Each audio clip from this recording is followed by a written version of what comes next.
Hey, everybody. My name is David Pierce, and I am the editor at large at Protocol. This is our CES Roundup, where in addition to all of the other things happening in the world, it's also CES time. So we're going to talk about TVs and gadgets and weird stuff about privacy and all kinds of other different stuff. I should say, as we get going here, that we're using a new platform. So if something goes horribly wrong, it's that. But also, I think we're streaming on our website, protocol.com, and Twitter and YouTube and Facebook, I think. So you can watch us anywhere. But if you want to ask us questions or talk to us, you want to be on Twitter. And I think it's Protocol CES is the hashtag. And if you tweet at us, we will get it. So send all of your questions. And with that, let's just get into it. It turns out a lot of stuff is happening this week. So we have a bunch of guests we're going to talk to for the next hour or so.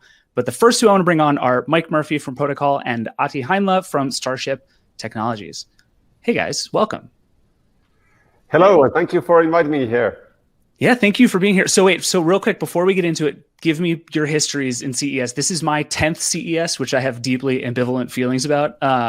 Do I have both of you beat on that front? Yes, you definitely do beat me. Like I think I've lost count, but I think it's less than 10. Okay, good. Yeah, I think this is 6 for me. So yeah, you crushed me too. It's good. That's what I'm here for. So I wanted to talk with both of you together because you both, I think, are really interested in some of the same stuff, particularly what's happening at CES with robotics and autonomy and this idea of what does it mean to give parts of our lives to machines, which has lots of interesting, complicated questions. But Ahti, maybe you should go first. Just give us the 30-second version of what Starship is up to, just to sort of set the scene for all this stuff. So Starship is a company that is building and commercializing delivery robots. And we have a commercial operating service where we have hundreds of thousands of people using our service, and they get their deliveries, their food and groceries using our robots. We are operational in dozens of locations around the US and the world.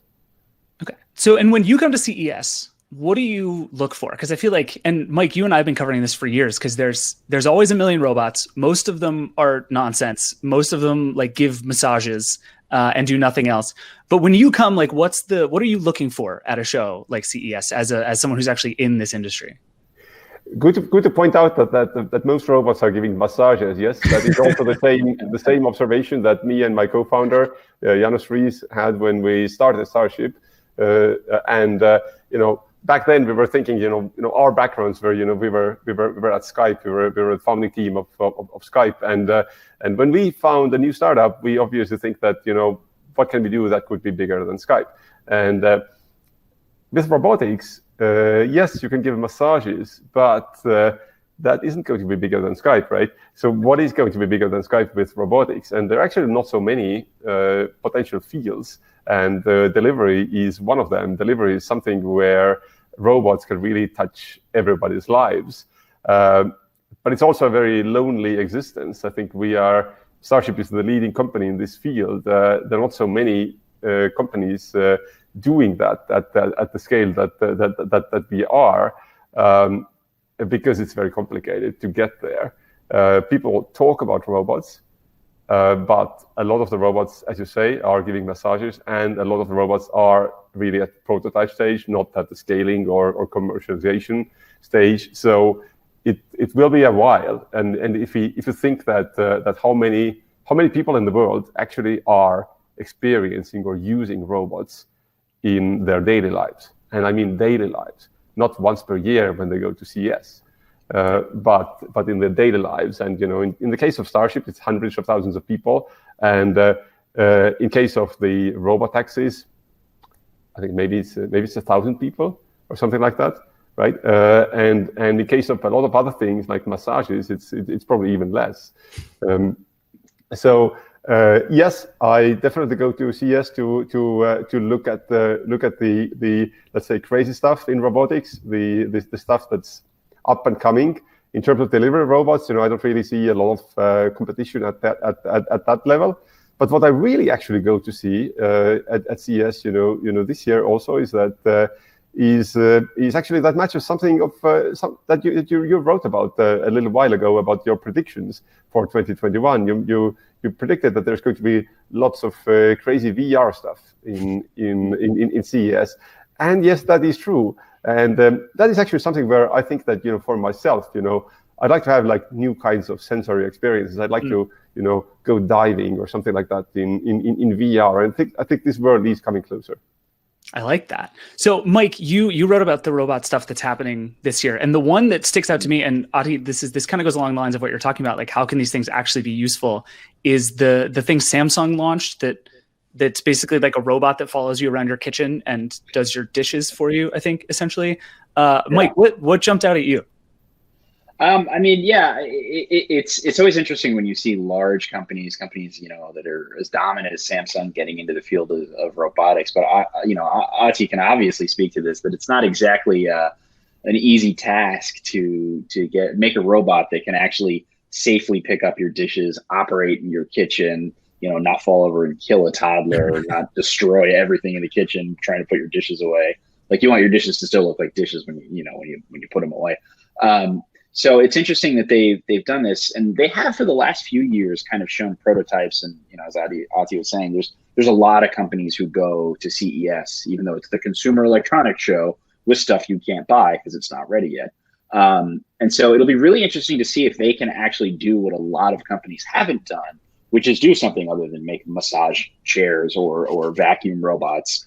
Big day for the massage robot industry. Yeah, you guys have been to CES. The number of massage chairs there is weirdly proportional to the number of people at CES. But yeah, that's the thing. It's like, how many years are we away from actually having something that could do this?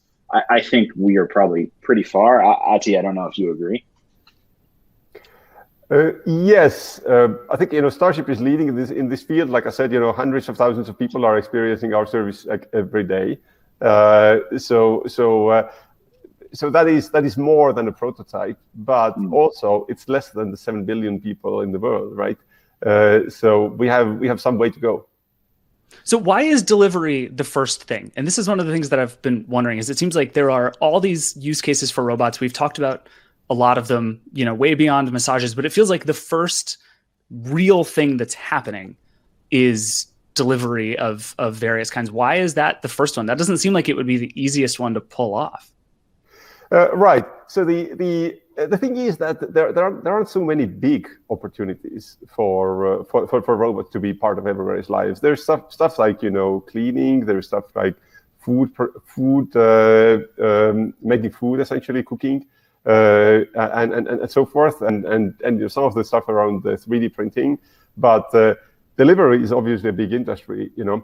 If you think that where do we want to live? Like, what do we want to get to in some sort of future? People need things all the time, like food, packages, like everything, lots of different things. Oh, I need this thing, right now, people need to think about, how do I get it? Yes, you can go to Amazon and so forth, but this thing needs to get delivered to you, right? So it takes time. It's not instantaneous. It doesn't get there in an hour necessarily, and you need to think about when to get it, and how much it will cost. Like, delivery is not the cost of the delivery is not trivial, right? We would want to get to a future where everybody can get anything within an hour, and at the cost that they don't need to think about it. And the service is 24/7. And you can't get there without robotics. Like, obviously, there's gig economy, and lots of companies are doing a great job there and so forth. But you can't get into that sort of, let's say, idealistic future without robots. And we are on the way there. We are closer to that than you might think, but we are not at the 7 billion users yet. Yeah, that's fair. And the thing you just made me think of is, Mike, was it called Bright Spot, the thing that GM launched this week, where they're trying to add some of the more pieces of that to delivery? Is it Bright Spot? Bright Drop. Bright Drop. I was close. Okay. Can you explain what that is? Because I have thoughts about this, and I want to get yours too. Yeah, so there's two parts to it. GM is creating a sub company all around logistics, primarily focused on electric vehicles, a new type of electric vehicle van, obviously for kind of last mile deliveries. And as part of it, they're introducing this thing, I believe it's called the EP1, which is basically a pallet that is for some reason smart enough to follow you around. So the idea being you as a warehouse worker fill it and then it just follows you to the truck and then you put it on the truck. Or one of the concepts they showed is kind of like half of the truck opens like a flatbed and you just push them on and then they kind of roll off and follow you to your destination when you're there. So it's like a mix of the buzzwords of the day of electrification and robotics. Ahti, you're nodding like you like this idea. I also like this idea. Definitely makes sense. And at Starship, we are doing the food and grocery delivery, which is like needs to be within the next hour or something like that. So it's not actually warehouses and so forth and so forth. But it's exciting to see developments on that front. Definitely, what will happen is that the whole chain of when I want something to when I get it is automated.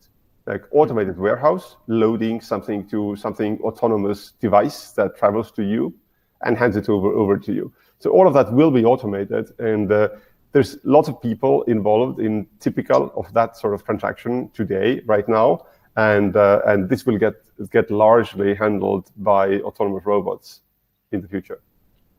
Do you guys think the in-home robots are an actually interesting space? I've spent years trying to decide whether this is the worst idea ever and no one actually wants like a crazy looking robot chasing them around their house all the time, or if this is actually the future and we just haven't quite solved it yet. But like I look at that Samsung thing and part of me goes, yes, I do want a robot that can do my dishes for me. And part of me goes, that thing will kill me for sure. And I don't know, where do you guys land on that? I personally think that it's somewhere in the middle. There was a robot I met at CES a few years ago called Curry that I thought was going to be exactly that, like robot companion that we've seen in movies. It was the first one that had like personality and was well designed. And the actual hard challenges of making a robot that could actually live in your home ended up being the hurdle that they couldn't cross, and they shut down a couple of years ago now. But I think about it and I look at my house, my apartment. I have a Roomba because I'm extremely lazy, but I live in a 2-bed apartment in New York City.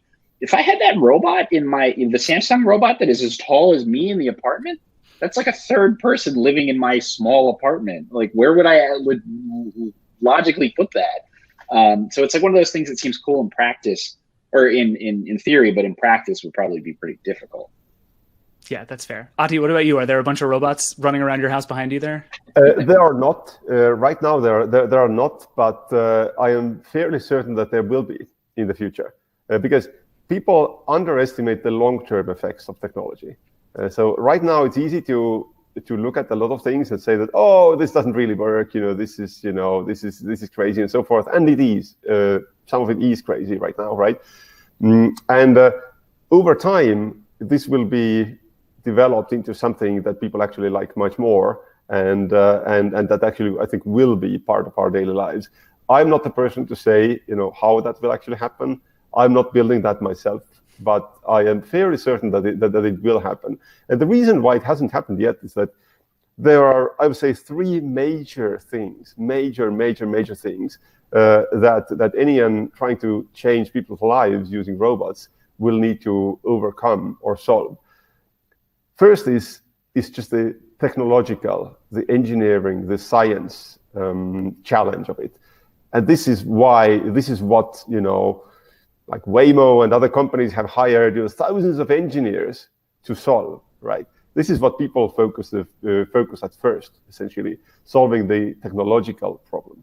Well, and real quick, before you get to the other 2 pieces, what it feels like, even over a couple of years ago, that we're pretty far down that road right now. Like the sense I get from people working on autonomous vehicles and stuff is like from a pure sort of ground tech perspective, we're very good at a lot of this stuff now, right? Right. Even though I think if you look back, like 3 years, and ask people to predict, when these things will be commercialized, and you ask the same people right now, they would give actually more pessimistic estimates. I think, but yes, we definitely have done lots and lots and lots of work to solve the technical challenge. But the second thing to solve, which is I think less of an issue with robotaxis, but it's a massive issue in home robotics, is the acceptance of it. That how much the psychological human to robot interaction, the things that do consumers really want a thing like that. So that's the second thing to solve, and that is as complicated as the first part, right? And the third part, which is also as complicated, is the unit economics, because a lot of this time, people are building robots to solve problems that could be solved by hiring a person that works close to minimum wage, right? So and that's actually not a massive amount of money, whereas building a robot, maintaining a robot, actually does cost a massive amount of money. So to solve the unit economics is also a big hurdle, right? So that's why it's a lonely existence, that not so many people, not so many companies get to the point that it's actually unit economics is also solved, the human-robot interaction is solved, and so forth and so forth. But I'm definitely happy to see lots of companies do that. Lots of companies try to do that, and I think they will succeed. Yeah, well, and that your second point is the one I think that jumped out to me the most this week, in that we're at this sort of funny time where like everybody's lives changed in 2020, right? And the priorities shifted, and I think the way we understand the future is different. But everybody's on these 2 or 3 year manufacturing cycles, so all their products are still like 2019 thinking. So it was really interesting to watch. There's on the one hand, and you got into some of this in your panel that you did this week, Ahti. It was like we're still sort of, our products are behind our thinking right now, but at least like the stuff you're thinking about, and even Samsung had its usual weird tagline, but it was something about like the new normal. And it's clear to people that we have to figure out how technology actually works in people's lives, I think in a way bigger way than it has been before. It's just that the products haven't caught up yet because it takes a long time to make a lot of things. So I feel like the stuff you're talking about, I wonder if it's going to make a much bigger leap like a year from now at CES, where we start to see new kinds of thinking about what tech is actually supposed to be in people's lives and how they're supposed to feel about it. I would think it's to really do a revolution on that. I think it takes a bit more than a year, but less than 10 years. Like I said, people always overestimate the short-term effects of technology, and they underestimate the long-term. So the long-term, 10 years plus, absolutely. 1 year, I think there's less change than people would think. All right, fair enough. All right, so before we switch gears here, let's just talk about the coolest stuff we saw this week. And Mike, you and I both prepared a little bit. Ahti, we didn't tell you we were doing this, so you don't have to participate if you don't want to. But as you think about like gadgets and stuff that you saw this week, anything new and interesting jump out at you? Nothing for me. I have actually been spending most of my time developing Starship robots further, and less of it's a very diplomatic answer. Less of my time looking at other people's gadgets. Fair enough. All right. Well, Mike, you and I spend all of our time looking at other people's gadgets. So what jumped out at you? What was your favorite stuff?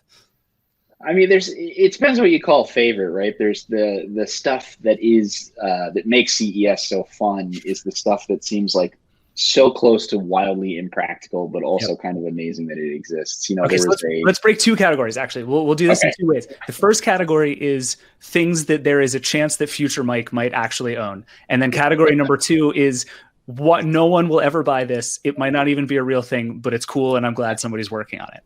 So those are our two categories.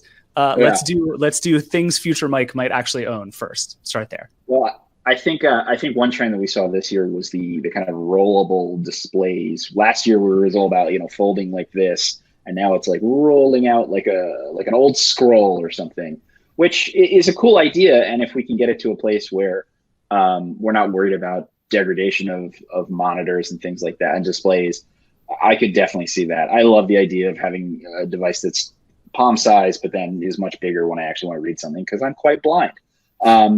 Similarly, there was a lot on, and there has been for years about, some kind of head-worn display that works for AR and is actually useful.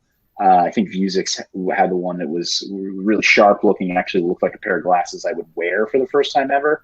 I still think we're a few years away from commercialization on that.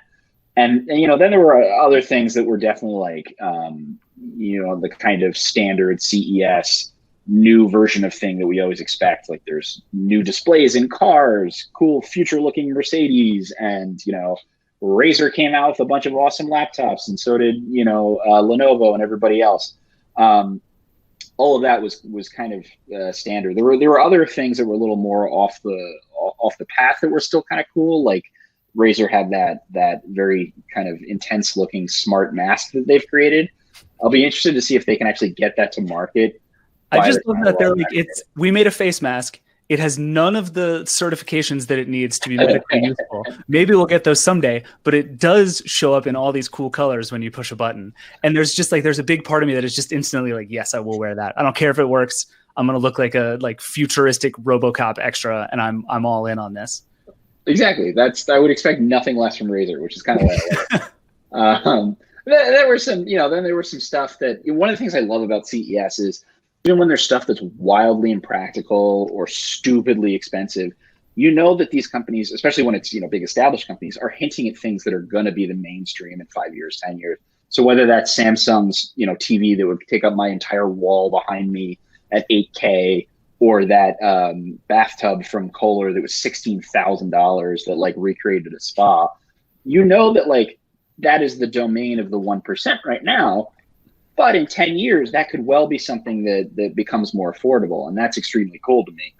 And then there's the other side of it, the side that we were talking about that is just the zany stuff. Yep. Someone invented this thing called the Cold Snap, which is apparently a Keurig machine for ice cream. In case you didn't have a freezer and wanted ice cream right this second. I was gonna say, isn't like a spoon a Keurig for you just eat it.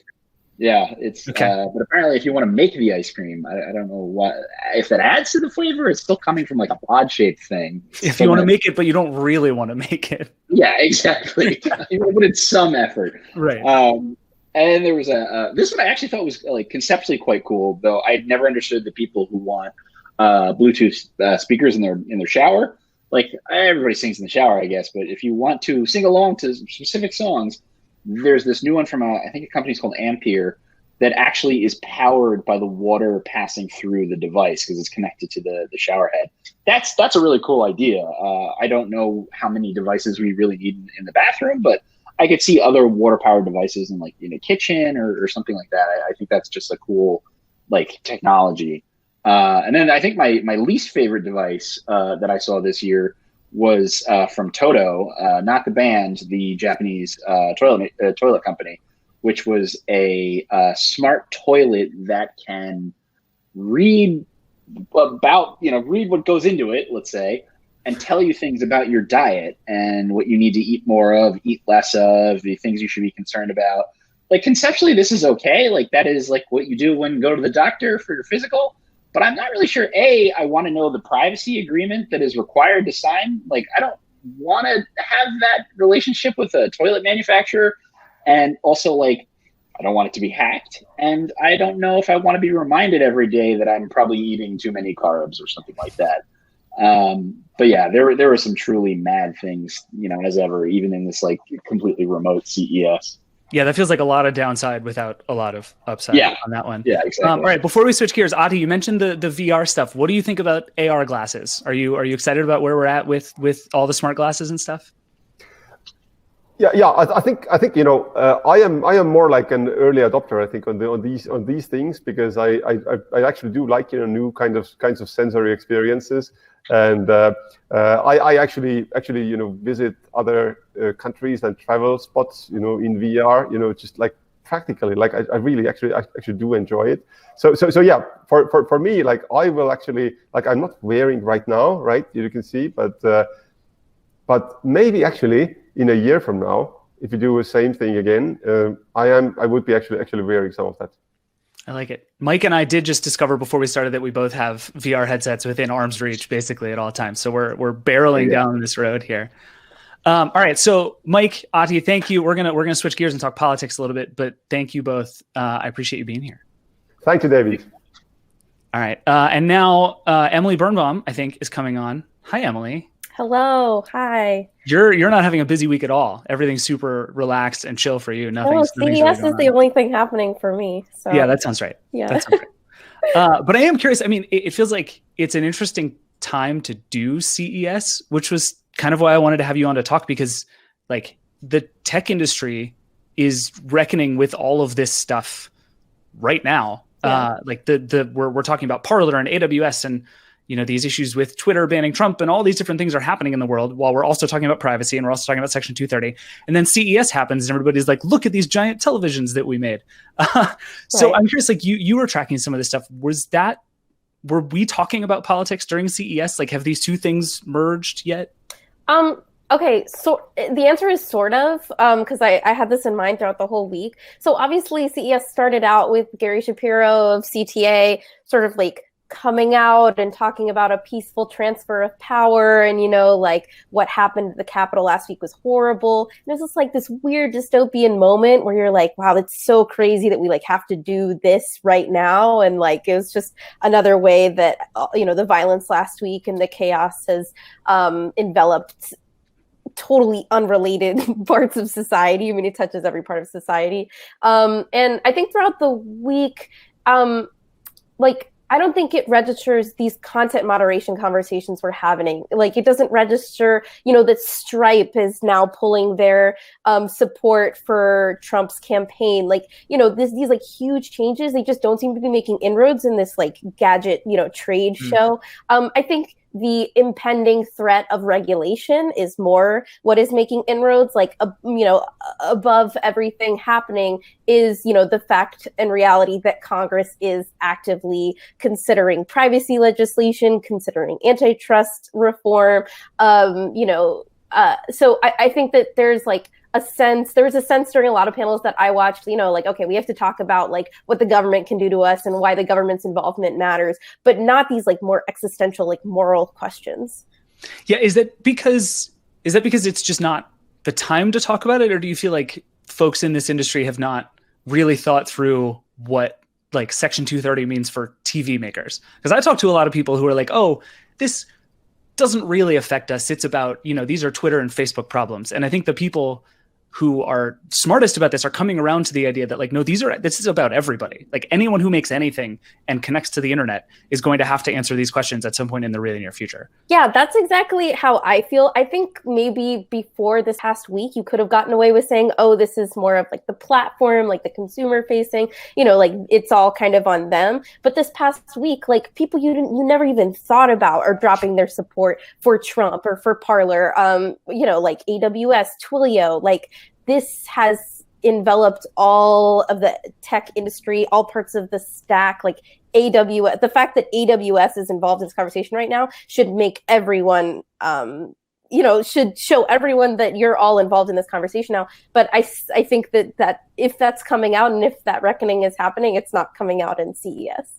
That's fair. Yeah. Privacy seems like the one that did get talked about a lot. Yeah. And I remember I was in Vegas last year and there was a privacy panel that got really sort of testy and aggressive and people like yelling about whether they were better at privacy than the other companies. And then they kind of had the follow up of it this year, right? Did it get as aggressive talking about privacy this time? No, I wish that I'd been at that panel. No, this panel, it was like a united front actually, which I thought was kind of interesting. Like Twitter, Google, and Amazon, they had privacy representatives from all three of those companies talking just about the state of privacy legislation. And it really seemed like there was continually a desire to like be on the same page about stuff and to all kind of like speak with one voice. And they were all kind of repeating the things that we hear a lot in the privacy debate. Like, okay, we don't want a patchwork of state laws across the country. We really want to see that federal privacy legislation, GDPR, that kind of sucked, but it's a reality for all of us now. I actually thought that that's what was most interesting. It's like, these are competitors, but when it comes to like something like privacy, actually, most of them are positioned really similarly. Interesting. Do you think that's because that's just the right way to be, or have all of these folks decided that fighting about privacy is the wrong thing to fight about? Because a year ago, it was like there was this competition to be the coolest privacy company, right? And Apple in Vegas put up all these ads saying like what's on your iPhone stays on your iPhone or whatever. And there was this big thing where Apple was calling out all these other companies for not being big on privacy. And then all the other companies started fighting back saying, well, no, you're a jerk. I'm paraphrasing. But now it seems like I get the same sense that you do, which is that everybody has either decided that A, this is the right party line, and B, maybe this fight isn't worth having. I don't know. What's your sense? I think if Apple had been on the panel, that it probably would have been different. Like, I think Apple is always positioned a little bit differently and like holier than thou in these conversations for good reason, because they obviously that's like more of a core part of their model than like Amazon. But yeah, I do like, it's like we're in a weird place now where like, you know, California privacy legislation has passed and Congress, we all know, is going to have to do something. And I think that we're at that like inflection point in conversation about regulation where it's kind of like you got to sit at the table or you kind of get trampled. So I think that's part of the dynamic that we're seeing. Like, I'm sure that behind the scenes, all of them will still constantly want to be convincing us that what they're doing, you know, what other companies are doing is wrong for privacy and what they're doing is right. But like, if you're interfacing with policymakers, it's like that stuff is not productive. Like, you're not going to get like a Twitter carve out and like a privacy bill, you know, so. Right. Parentheses, except for Jack Dorsey. Like, that's just not a thing that happens. Yeah. I mean, yeah, not at this stage. Yeah, fair enough. So, and speaking of the tech and the government thing, I feel like this has been a theme of CES for the last few years, is tech trying to figure out how to talk to the government while also trying to sort of make the government understand tech a little better. Yeah. Was that part of the conversation at all this week? Yeah, that was one of the things that stood out to me also in the privacy panel. And then also there was a panel on like self-driving and like who's going to write the rules of the road, which is like a huge complicated topic of conversation, like you know, what the Department of Transportation needs to do, what Congress needs to do to help get autonomous vehicles on the road and mainstream. So, and I felt like a through line in both of those was, I just saw that like the tech industry is still struggling with this posture that they've had that has really rubbed lawmakers the wrong way, which is basically like, you don't really get what we do, and so I want to explain it to you. You know, like, I'm so glad for this opportunity to explain things. When you hear my perspective, you're going to finally understand, like, you dummies, you know? So that was kind of, I felt like the tone in the privacy panel, like, you know, the moderator, which I was really excited about, asked about like the FTC recently, it basically government version of subpoenaed all of the top social media platforms for a ton of information about how they collect data and their privacy practices, which was a really exciting moment for like people in the policy space who have wanted them to exercise that authority. And all the companies were kind of like, you know, like, I'm actually really grateful. Like, I'm grateful because they don't really, like, you know, often government doesn't get what we're doing. So now we can just show them all of it. And then once we do that, everything's going to be fine, which is not actually that accurate. Like, you know, the government, and this is interesting, like another person on the panel said, well, you know, I've actually argued before the FTC for years and years, and they actually do know a thing or two. So that to me was sort of like more of this like sort of arrogance that I think doesn't work with policymakers anymore. And then in the self-driving panel, they had an official from the Department of Transportation, and someone from Waymo basically was like putting some pressure on the official from the Department of Transportation, saying like, hey, like, you know, we could really use those rules, and we could really use, you know, the government should probably like work a little bit faster so that we can get our innovations out there. And that too is a really odd dynamic that I think is kind of past. Yeah, I mean, it does seem like if we've learned one lesson from the past, whatever, 9 months of hearings and antitrust fights, it's that if the government didn't used to do its homework, it definitely does its homework now. And there are people who are serious about this now. And the idea that tech just has to sit there, and it's like, I feel like tech still hears Mark Zuckerberg saying, "Senator, we sell ads," and just uses that to make fun of the government's move on everything. And that just, I think you're right, that just isn't true anymore. It's not true. Like, the Department of Transportation knows everything they need to know about the future of self-driving vehicles. Yeah. Their job isn't to unleash innovation. Their job is to protect trust, or is to, you know, increase trust and protect driver safety. So I think you're totally right. Yeah. So, and I'm forgetting who it was with now, but you watched a panel with Gary Shapiro and one of Biden's new advisors on stuff. Did we learn anything from that one? Yeah. So that was Brian Deese. He's going to head the basically like a body within the White House that deals with economic issues, so the National Economic Council. And he, like, there are a couple things I think you could glean from the conversation. I think first, he talked a lot about the role that tech can play in, you know, dealing with the pandemic. Like, that's what they started off with. He said, like, first of all, I just want to say that public-private partnerships are going to be key to moving forward. And so, like, I do see a role for tech there. I think another part of the conversation was about, like, okay, how are you going to approach trade differently? You know, like, tariffs have been such a huge weight on the tech industry during the Trump administration. Like, tariffs had, you know, made things so expensive and arduous. And so Gary Shapiro was asking him, like, are you going to use tariffs against China? Like, are you going to use tariffs in the same way to punish other countries, even our allies? And Brandis was kind of like avoided the question. Like, he was sort of like, you know, like, first and foremost, what we need to do is build up our manufacturing and build up our supply chain, like, in the US, and then we'll see if tariffs need to, like, come into play later on down the line. And yeah, I think that Biden has obviously come out with some criticism of the tech industry and some, you know, some statements like, we need regulation, we need maybe antitrust action, we need action on Section 230. And there was only a couple of hints at that, you know, sort of like him saying, I think the tech industry has to kind of look within itself and see what kind of obligations you have now that you've pissed off so many Americans and so many consumers. Yeah, that's fair. So before I let you go, there's a lot happening in the world. So let's just spend 5 minutes talking about non-CES things, because it's like I like having a chance to catch up with you about this stuff, which is basically, obviously, tech and politics have been all over each other this week. And one of the stories I feel like I've been kind of waiting for to be a thing that hasn't quite panned out yet is this big sort of Trump administration clap back against tech.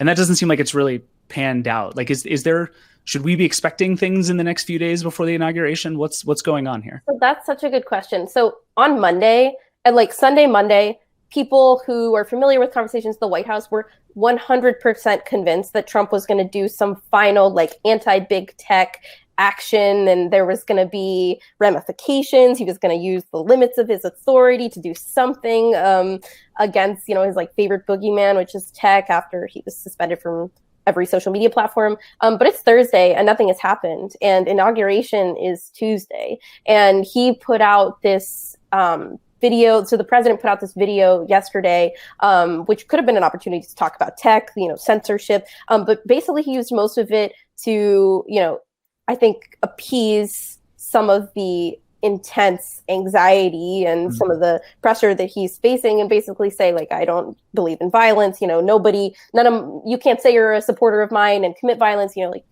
that's a conversation for someone else. But he didn't really mention, like, censorship until many minutes into the video, and he didn't even call out Google or Twitter or Facebook by name. So to me, that kind of indicated, like, you know, I think he might just have no options left to do anything. And he was just impeached for a second time. He's leaving. Everything is about a peaceful transfer of power right now, and not really about tech, which is so crazy. Yeah. And then what about on the flip side? I mean, I think one of the things I've been hearing is that what has happened in the last week might wake a lot of people up to how powerful a handful of tech companies really are, especially all this stuff with Trump, but also with Parler, and the idea that, you know, AWS basically has control over whether you live or die on the internet. Yeah.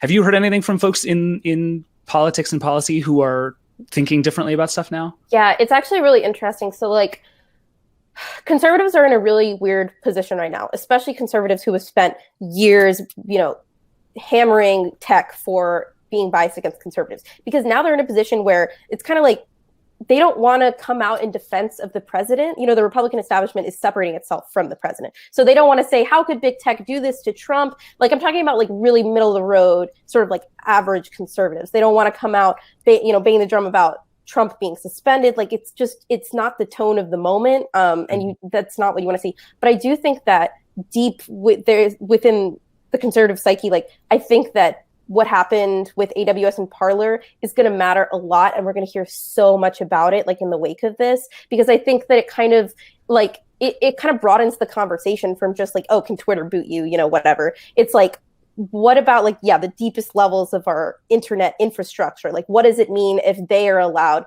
to decide who lives or dies, like you said? And I think that's going to be where the conversation, the like conservative conversation goes next. It's just not there now, because also you don't want to be seen as defending Parler. Like there was obviously people used Parler to organize violence. So, but I think like when everything calms down, that's where we're going to see this conversation go. Got it. All right. Well, Emily, thank you for being here. We're going to switch gears and talk about Quibi of all things. Cool. But thank you for being here. Thanks I appreciate it. All right. Janko Rutgers is here. And Janko, I just realized this minute that at CES last year, they launched Quibi. You and I were in Vegas. Quibi happened. It seems like a decade ago. It really does. So I guess my first question then is what is the Quibi of 2021? What's the big CES story that's gonna just bring delight to my life all year? I don't know if there was a Quibi of 2021. I was just thinking about that a couple of years ago. Netflix went to CES and said, by the way, we're going global today, boom, in 180 countries now. That was a big story of a really big media service going there and having a major announcement. Quibi tried to do the same thing last year, and in a way they succeeded for a little while by getting some publicity. I don't think this year we saw any of that. Roku, just before CES or around the time, announced that they were going to buy Quibi's assets. So they will show some of Quibi's shows, which is sort of an odd deal because the shows were made specifically for mobile devices, and now they're showing up on TVs. But it also makes sense for Roku because it was really cheap, apparently. And they just need a lot more content, and they are successful with the ad business. So that was the one story coming out of it. Discovery announced their own streaming services right before CES as well, but nothing really rises to that level, I think. Okay. And what about in the TV space? Obviously, CES is as much a TV show as anything else, but it feels like for the last couple of years, there's been bigger and sort of nicer looking, but I don't know that there's been like real sort of giant sea changes in what televisions are. Was there any of that this year? I think you got that right. And I thought it was interesting. I think you interviewed for Source Code a Sony executive. I'm blanking Mike on the name right now. Yeah. That's right. And he said that he's not excited about 8K or not as excited about 8K, which is sort of a revealing statement. I think every now and then, maybe once in a decade, once every 5 years or so, there's a really big change for industries like this. And the last one was probably HDR, 4K and HDR. It came pretty quickly, one after the other. And now it's just stepping stones. Eventually, resolutions will get better, but people won't barely notice. If you don't live in a giant apartment, a giant house where you can afford a giant TV, or if you can't afford a giant TV, period, it won't make a big difference for you. The content isn't there for it yet. So all of that is sort of inching up a little bit. Specs are gradually getting better, but no really big announcements. Some of the other stuff that TV makers are showing off every year is you always have to differentiate, again, to your point earlier with Mike. Some of it is gimmicky and some of it is forecasts, technologies that may show up in other spaces. So LG showed off a transparent rollable TV that they say will be embedded in the foot of your bed, which seems insane to me. Nobody will buy that. Nobody will even make it as a commercial product, if you're honest. That's one of the things that I love with my whole heart exists, and I can't imagine ever in the entire world that anyone would buy one. Like I want it in a hotel, but I don't want to own one. I mean, some of these things are actually being sold, and somebody told me Samsung showed off these giant wall TVs. They called it the wall over the last 2 years, and they never said whether they're actually going to sell these or what the price point would be. And somebody told me last year that they actually did sell maybe a couple of dozen of them or a handful, and it was like 6-digit price point, which is insane, right? So it's not a real product in any way, except for a couple ultra-rich people, I guess. But some of the technologies that get developed along the way, micro LED, show up in other products down the line. In a couple of years, they're going to be very important. And you could foresee transparent screens playing a big role in vehicles, in commercial spaces, maybe even in our houses in a decade or in a couple of years, probably in a very different way and not embedded in your bed frame.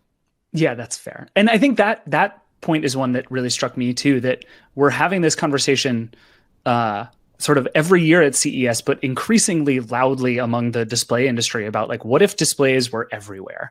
You know, you can have, I think it was Mercedes showed off the thing where on their big touchscreen in the car, you can actually have somebody watching a movie on the screen in the passenger seat while the person driving is looking at Google Maps or whatever. And then you have screens in your bed and you can have short throw projectors on your wall. And it just feels like we're going to come to this moment where everything can be a screen way before we figure out what's supposed to be on those screens. But then at the same time, there's all this content stuff being talked about at CES. I mean, do you get a sense of whether the companies making this kind of content are thinking about new displays and new places and new ways people want to watch? Or are we still kind of obsessed with TVs and phones? I think people are still know that the audience is on phones and on TVs, and they're still trying to figure out how to monetize that instead of looking at the next thing.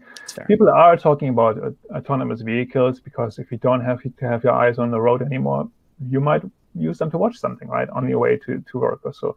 So there are options, and you shouldn't discount the possibility for other screens to come along. I think smart displays nobody really saw coming. We were all thinking, oh, maybe we will have a computer in our kitchen that is just for recipes, and it seemed like a weird idea in a way, but now everybody has one, or many people have one in any way. And so I think the same thing is happening with regards to TVs and new screens and form factors, where people are not necessarily looking at the next device at this point, but maybe at the next killer app for TV.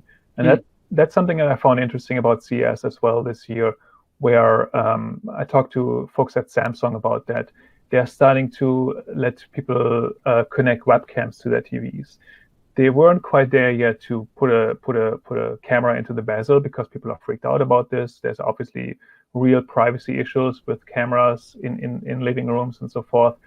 But for folks who want it, they can now buy an external webcam and plug into their 2021 TVs, and then use it for exercise, for workouts. Samsung's fitness program, you can actually have like an avatar track your movements and then tell you whether you're doing your workouts right.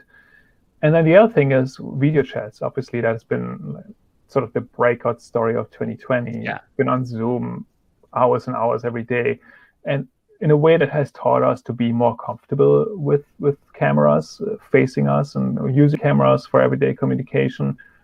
And why not use television screens for that, especially if you have video chats with the whole family?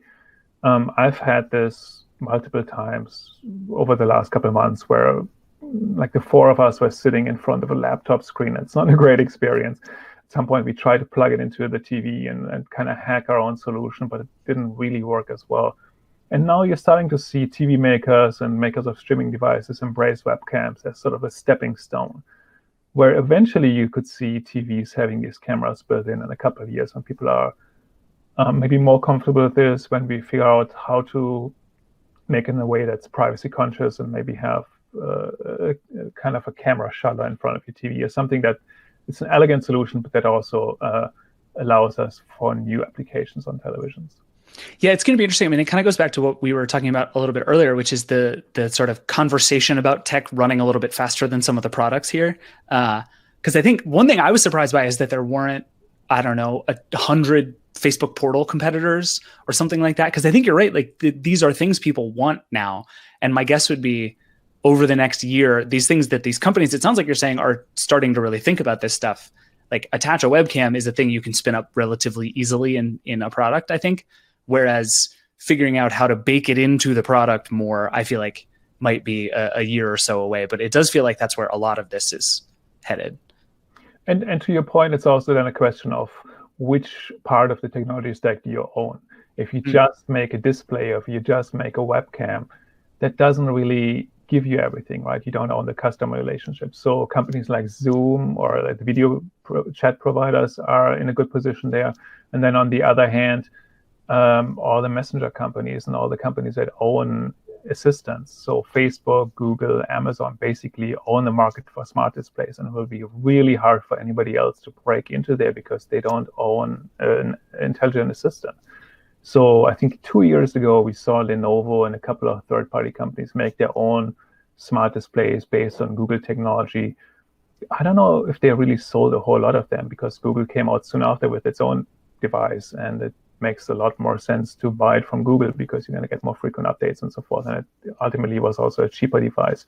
But I think that's one of the reasons that you didn't see a whole lot of these types of devices at CES, even though there is clearly demand for more ways to do video conferencing in a more casual setting or at home.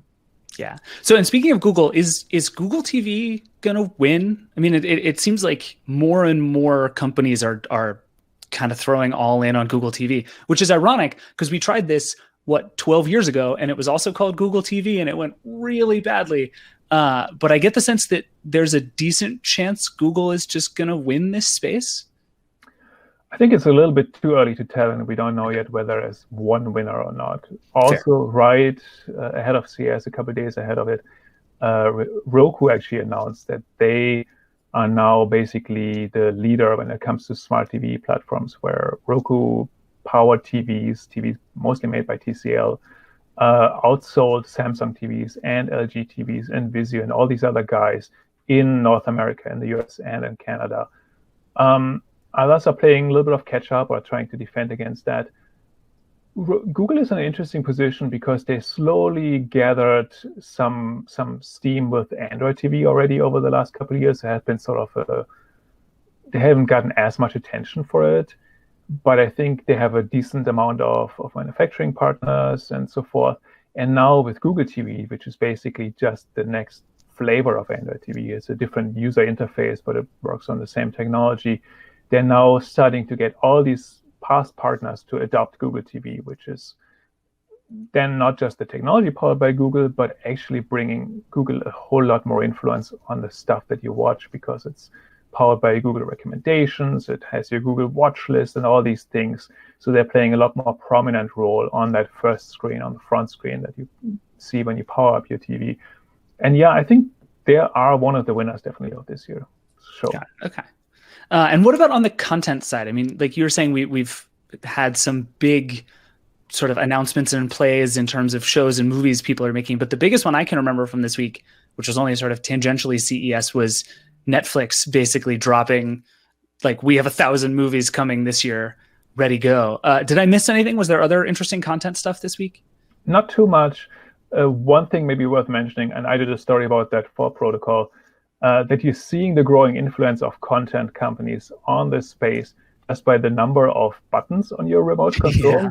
Yeah. So I think Netflix started about a decade ago to have these Netflix buttons on remotes. And I usually notice it because I press it accidentally while I watch something else, and suddenly Netflix shows up on my TV. Checks out. But these buttons are now exploding, essentially. Hisense has a new remote for its latest TVs that have 6 different branded buttons on it. Vizio has 7 of them. So you see streaming wars really playing out on your remote.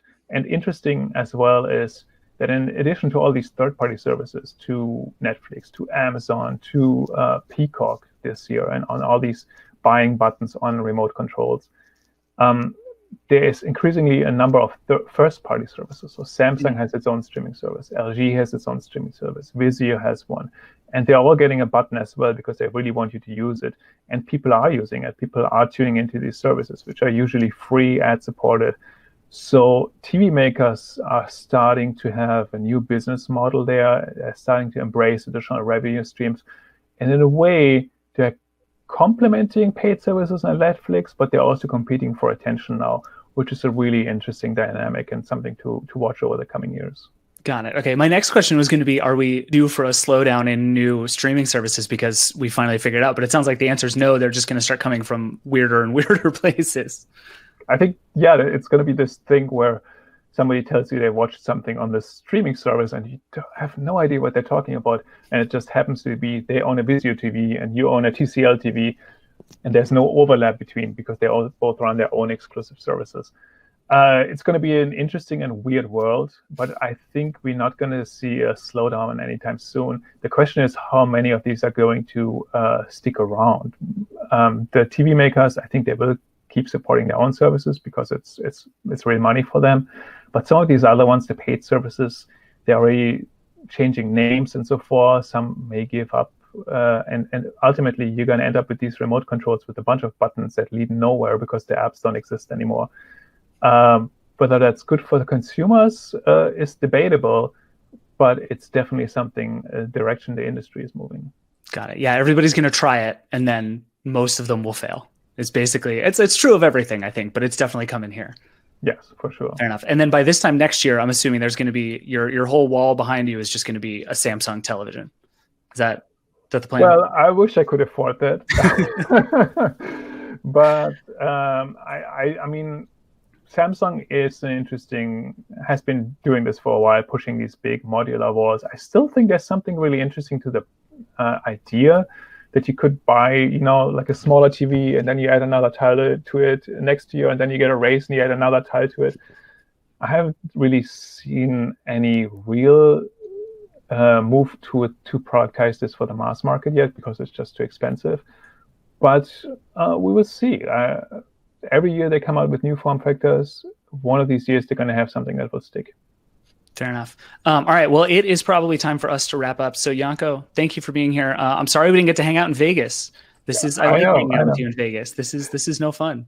And next year, hopefully. In the beginning, you pointed out would have been your 10th, or it was your 10th. Oh, did you beat me? Do you have me beat? No, you beat me by 1 year, which I feel really bad about now. Well, you'll catch up. One of these days, someone will allow me to not go to CES, and then you'll be able to catch up. Sounds good. All right. Well, thank you. And thanks to everyone who's been watching. We really appreciate you being here. This was really, really fun. It's a weird week, but a good CES. And thank you all for joining us and ping us with questions and thoughts. And we'll be around, and hopefully we'll talk to you soon. Thanks, everybody.